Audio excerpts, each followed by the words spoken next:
आज पूरे प्रदेश के लोग 3 दिसंबर का इंतजार कर रहे हैं क्योंकि 3 दिसंबर के दिन मतगणना होगी और उसके बाद ये तय हो जाएगा कि किस विधानसभा से कौन विधायक होगा। अगर बात मारवाड़ की करें तो मारवाड़ में इस बार 2 विधानसभाएं काफी चर्चाओं में हैं, एक शिव और दूसरी बाड़मेर। बाड़मेर विधानसभा के आज 3 हमारे साथ एक ऐसे नेता हैं, युवा नेता हैं, जिनसे हम जानते हैं कि ये एग्जिट पोल आने के बाद क्या सोच रहे हैं। एक बीजेपी जो प्रत्याशी थे उनके समर्थक हैं, निर्दलीय प्रत्याशी के समर्थक हैं और एक कांग्रेस प्रत्याशी के समर्थक हैं। यानी कि तीनों जो त्रिकोणीय मुकाबला बाड़मेर में माना जा रहा था, उसके बाद टक्कर एक दूसरे की मानी जा रही थी। 3 नेता हमारे साथ, युवा नेता, इनसे जानेंगे कि बाड़मेर के इनके समीकरण क्या कह रहे हैं और कल जो एग्जिट पोल आए हैं उसके बाद इनकी क्या सोच रखते हैं। सबसे पहले शुरुआत आपसे, क्या लग रहा है बाड़मेर में कौन जीत बाजी मार रहा है? मेरी तो सोच ये की है कि अगर विकास के नाम पर वोटिंग हुई है, 50% भी वोटिंग हुई है तो कांग्रेस जीतेगी, मेवाराम जैन ही जीतेंगे। क्या विकास ऐसे करवा दिए मेवाराम जैन ने? मेवाराम जैन ने ऐसा किसी को बिना विकास के अछूता नहीं छोड़ा है। कहीं पे भी जल के मामले में हो, ट्यूबवेल के मामले में हो, हेडपंप के हो, स्कूल शिक्षा के में हो, लाइट में हो, यानी ऐसा कोई मुद्दा नहीं है जिस पे कार्य नहीं बिल्कुल, हुआ। आपसे मैं गणित जानूंगा कि आप मेवाराम जैन को क्यों जिता रहे, कहां से वोटर, उसके बाद खेताराम जी आपसे बातचीत करते हैं। निर्दलीय प्रियंका चौधरी, जीत के दावे ये किए जा रहे हैं, एग्जिट पोल में प्रियंका चौधरी को मजबूत बताया जा रहा है। कहाँ आंकड़ा, क्या आंकड़ा मिला करके जीत रहे हैं आप? नमस्कार अशोक जी, सबसे पहले तो मैं आपके चैनल के माध्यम से प्रदेशवासियों को बधाई देता हूं नई सरकार के लिए।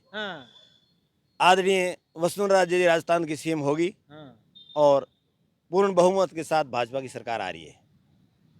और बात करते हैं बाड़मेर की, तो बाड़मेर का चुनाव एक अलग चुनाव था। इस बार ये चुनाव एक अलग चुनाव था। इस चुनाव के अंदर कांग्रेस का किला ढह गया है और 15,000 के करीब वोटों से प्रियंका जी कहाँ कहाँ से प्रियंका जी को आगे रख रहे हैं आप? क्या आंकड़े आपके कह रहे हैं? ग्रामीण क्षेत्रों के अंदर 30,000 की बढ़त है और शहर में 5 से 7,000 कांग्रेस प्रत्याशी बढ़त ले सकते हैं, लेकिन उस लीड को तोड़ते हुए 15 से 20,000 के बीच में जीत रहे हैं। 15 से 20,000 और भी बातें करेंगे। उसके बाद साथ ही बीजेपी के समर्थक रमेश सिंह इंदा, क्या लग रहा है बीजेपी इन दोनों के बीच फंस गई है? नहीं, ऐसा कुछ नहीं है। जनता का विश्वास भी था भारतीय जनता पार्टी के पक्ष में। उन्होंने साइलेंट मूवमेंट के अंदर भाजपा प्रत्याशी दीपक जी को वोटिंग की है। क्या कितने वोट ला रहे हैं, क्या लग रहा है, टक्कर किसकी मानते हैं आप बाड़मेर में? नहीं, टक्कर अभी तक ये तो अब मान रहे हैं दोनों की, मैं मान रहा हूँ तीनों की टक्कर है। अब वो 3 तारीख को जो मत की पेटियां खुलेगी उसमें जिसकी किस्मत होगी वो आज ये बातें की जा रही है कि बाड़मेर में जो मूल बीजेपी के वोट थे वो भी खिसक गए हैं। नहीं, ऐसा कुछ नहीं हुआ। जो कहीं हमारे पहले पार्टी के समर्थक थे प्रियंका जी, उन्होंने निर्दलीय ताल ठोकी थी, उसमें कुछ समर्थक उनके साथ चले गए, बाकी समर्थक पार्टी के साथ ही थे। कई समर्थकों पर जो हैं बीजेपी कार्यकर्ताओं पर कार्रवाई भी पार्टी ने की है। नहीं, अभी तो ऐसा 2 जनों के ऊपर हुई है जिनके पास पद था, उसलिए उनकी कार्रवाई हुई है। बाकी तो अभी 3 तारीख के बाद कुछ आगे और कार्रवाई हो गई, आप ये कहना चाह रहे हैं? हो सकता। अच्छा, क्या लग रहा है कौन कहाँ कहाँ से वोट जो है बीजेपी को मिले? क्योंकि एक तरफ की बात करें तो जो एग्जिट पोल भी आए, राजस्थान में सरकार बीजेपी बनाने जा रही है। नहीं, राजस्थान के अंदर अभी पूर्ण बहुमत के साथ भारतीय जनता पार्टी की सरकार अपनी बना रही है और निश्चित राजस्थान के अंदर हर 5 साल के अंदर सरकार चेंज होती है।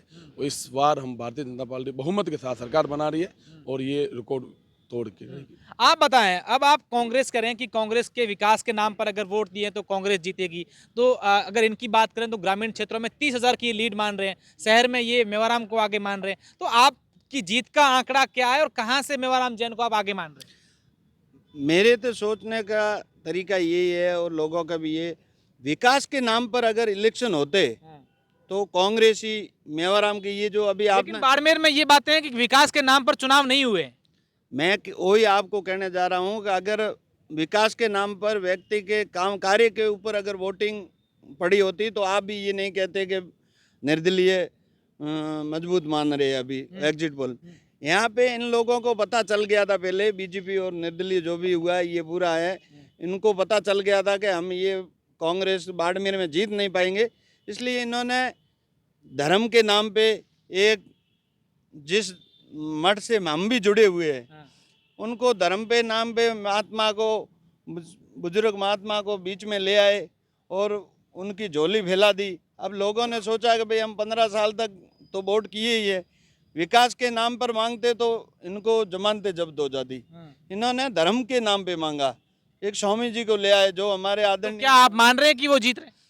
मान नहीं रहे हैं। जैसे लोग जो समझदार पढ़े लिखे या विकास के नाम पे वोट हुआ है, लेकिन कई लोगों में कहीं न कहीं हमारे को क्षति पहुंची है।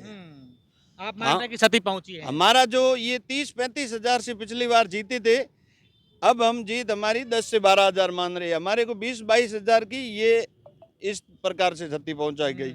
बाकी विकास के नाम पे तो अगर ये इलेक्शन लड़ते कि भाई हमने 15 साल में कराया, यूआईटी चेयरमैन रही तब करवाया और अभी भी करवा रहे हैं, ऐसा करते तो इनको शायद जमानत भी नहीं बचती। प्रियंका चौधरी चुनावों के बाद काफी आश्वस्त नजर आ रहे हैं। उनके जो समर्थक हैं, उनके कार्यकर्ता कह रहे हैं कि हमने हर जगह से लीड लिए हैं, जीत रहे हैं। क्या आंकड़ा है आपका, कितने हजार वोटों से? जैसा आपने बताया कि हम लोग 15 से 20 हजार वोटों से जीत रहे, 30 हजार ग्रामीण में लीड रहे, तो क्या मानते हैं कि वोट इधर से इधर हुए?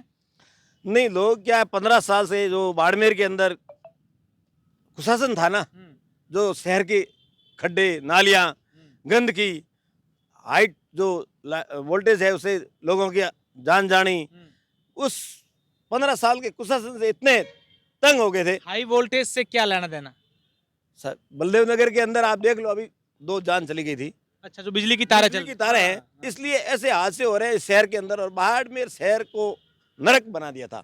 इस तो उससे नाराज थे लोग। उस 15 साल के जो कुशासन थे उससे बहुत नाराज थे। इसलिए लोगों ने घर से बाहर निकले और खुशी खुशी झूमते झूमते वोट दिए और बहन प्रियंका जी को रिकॉर्ड मतों से जिता रहे हैं। और ये आरोप लगा रहे हैं कि धर्म के नाम पर वोट मांगे गए, इससे तो हम भी उनसे जुड़े हुए थे। नहीं, बाप जी के नाम पे कहा तो वहाँ मेवाराम जी भी उनसे आशीर्वाद लेने गए थे, प्रियंका जी भी गए थे। और सनातन धर्म के अंदर सब है, वो किसी जाति से है नहीं, सब लोग जाते हैं आशीर्वाद लेने के लिए। लेकिन अब आशीर्वाद ऊपर वाला किसको देता है, वो तो उसकी इच्छा है। ऊपर वाले के, मारवाड़ी में कहावत है, ऊपर वाले के यहाँ देर है अंधेर नहीं पर है। यहाँ तो आशीर्वाद बाप जी ने पूरा दिया प्रियंका जी को। हाँ, उनका आशीर्वाद है और बाड़मेर की जनता का आशीर्वाद है। तो कह रहे हैं प्रियंका जी को अगर जीत जाए तो बीजेपी में जाना है हमको, ऐसी बातचीत हो रही है? नहीं, अभी तो 3 तारीख को रिजल्ट आएगा, उसके बाद सरकार भाजपा की बंडी है। और वैसे भी प्रियंका जी भाजपा से ही है, मूल भाजपा ही है, इसलिए बाड़मेर की भाजपा भी उनके तो साथ भाजपा खड़ी है। कार्यकर्ता पदाधिकारी कई यहाँ से यहाँ पे यहाँ आ गए, तो उनको डर नहीं है कि कुछ कार्रवाई करेगी पार्टी? ऐसा कोई कार्रवाई नहीं है। जनता जहाँ होती है नेता वहीं होता है। जब बाड़मेर पूरा उनके साथ खड़ा था तो फिर पीछे कुछ रहा ही नहीं, कुछ रहा ही नहीं। पूरा बाड़मेर उनके साथ खड़ा। बिल्कुल, आप बताएं बीजेपी को लेकर क्या बातें की जा रही है कि ये कह रहे हैं टक्कर हम दोनों के बीच है। कितने वोट मान रहे हैं आप बाड़मेर विधानसभा से? बीजेपी इतने वोट तो के कम से कम लाएगी लाएगी। नहीं, बीजेपी मैं कह रहा हूँ ना, साइलेंट वोटिंग पड़ी है बीजेपी पक्ष में। वो इन तीनों के बराबर टक्कर है। ऐसा नहीं है, ये दोनों अपने हिसाब से मान रहे जीत। और जब ये 3 तारीख को मतपेटियाँ खुलेगी उसमें मालूम पड़ेगा बीजेपी की तो वोट मिलेगी। कितने आश्वस्त हैं जीत को लेकर? नहीं, जीत तो टक्कर है, हम जीत को आश्वस्त हम टक्कर है, जीत नहीं मान रहे। आप मान रहे हैं कि मेवाराम जैन जीत रहे हैं? हम तो मान रहे हैं, हम तो मान रहे हैं मेवाराम जैन ही जीतेंगे, कांग्रेस ही जीतेगी। लेकिन इनका जो, हमारे को तो ये खुशी है कि बाड़मेर में जो कह रहे थे ना मोदी के नाम पे वोट रहे थे, वो नहीं है। हमारे तो कांग्रेस के मेवाराम जी थे, वो जीत रहे। हमारे को जरूर 20,000 वोटों की क्षति पहुंची है, लेकिन डेफिनेटली आपको पता अच्छा, चल। बीजेपी को लेकर आप क्या सोचते हैं? बीजेपी आपके लिए नुकसान साबित कर रही हो गई है कि फिर फायदा हो रहा है बीजेपी? ये अभी हमारे साथी जो खड़े हैं बीजेपी और निर्दलीय भी, इनके मुंह से ही निकल गया ना कि भाई एक तरफ प्रियंका जी को जीता रहे, दूसरी तरफ बीजेपी सरकार की बधाई दे रहे। तो इनका सब मिला जुला ही था। ये इन्होंने सोचा अकेले नहीं हरा पाएंगे, इसलिए मिलकर हराने की कोशिश। आप क्या कहेंगे इस कमेंट पर? क्या कहना है आपको? मैं तो ये कहना चाहता हूँ, 9 प्रत्याशी बाड़मेर से मैदान में थे। 8 प्रत्याशियों के वोट एक साइड और प्रियंका जी के वोट एक साइड है। रिजल्ट क्लियर है, गिनती करने की जरूरत ही नहीं है। गिनती तो होगी फिर। हाँ, तो एक तरफा चुनाव जीत रहे हैं। बाड़मेर की जनता जहाँ जाओ आप 10 में से 8 लोग बोल रहे हैं चुनाव जीत रहे हैं। और सब जगह हमें पता है, धरातल पे 305 बूथ में समीकरण, तो ग्रामीण क्षेत्र से 30 से 35 हजार की बढ़त ले रहे हैं। शहर में 10,000 पीछे रह जाएंगे तो भी 15 से 20 हजार चुनाव जीत रहे हैं। बिल्कुल एक तरफा चुनाव है, एक तरफा चुनाव है। जनता ही चुनाव लड़ी और जनता ही जीत रही है। बिल्कुल, आप देखिए ये कांग्रेस, बीजेपी और निर्दलीय, क्योंकि बाड़मेर में जो हालांकि प्रत्याशी तो 9 थे, लेकिन कहीं ना कहीं मूल रूप से चुनाव और उनके प्रचार की बात करें तो ये 3 चेहरे जो चुनावी मैदान में थे, अब अलग अलग दावे हैं। बीजेपी का दावा है कि हम टक्कर में हैं, कांग्रेस के जो समर्थक हैं वो कह रहे हैं हम लोग जीत रहे हैं। वहीं अगर निर्दलीय समर्थक की बात करें तो वो कह रहे हैं कि 8 प्रत्याशी एक तरफ, हम एक तरफ। अब देखने वाली बात होगी कि कल परिणाम क्या आएंगे। लेकिन बाड़मेर के हमारे जो एग्जिट पोल हैं वो इस तरीके के हैं कि अगर बाड़मेर में प्रियंका चौधरी के नाम की लहर चली है तो प्रियंका चौधरी की जीत 25,000 प्लस वोटों से होगी। और अगर समीकरण और आंकड़ों की बात करें तो वहां पर मेवाराम जैन 7 से 8,000 वोटों से जीत सकते हैं। अब लहर कितनी क्या चली है या फिर मेवाराम जैन बाजी मार जाएंगे। अगर मेवाराम जैन यहां पर जीतते हैं तो चौथी बार यहां के जो है विधायक बन जाएंगे। और अगर प्रियंका चौधरी जीतती हैं तो कहीं ना कहीं प्रियंका चौधरी का पिछले कई सालों का संघर्ष जो है वो जीत जाएगा। अब 3 तारीख को जब कल परिणाम आएंगे सबसे पहले सबसे सटीक हम आपको परिणाम बताएंगे। और अगर आपने अभी तक हमें फॉलो नहीं किया है तो ट्विटर, फेसबुक, इंस्टाग्राम और यूट्यूब पर फॉलो कर दीजिए। धन्यवाद।